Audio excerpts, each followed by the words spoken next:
You ask Tiger to solve. This deals with linear equations with one unknown.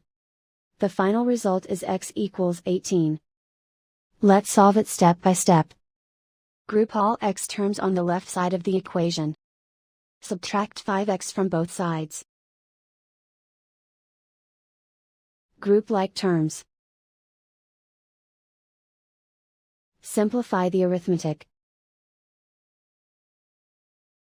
Group like terms. Simplify the arithmetic. Group all constants on the right side of the equation. Subtract 28 from both sides. Simplify the arithmetic.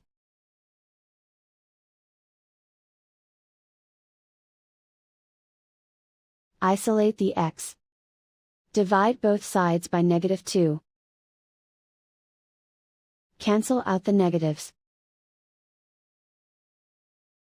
Simplify the fraction.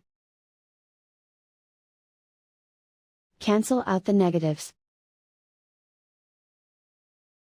Find the greatest common factor of the numerator and denominator. Factor out and cancel the greatest common factor. And so the final result is x equals 18.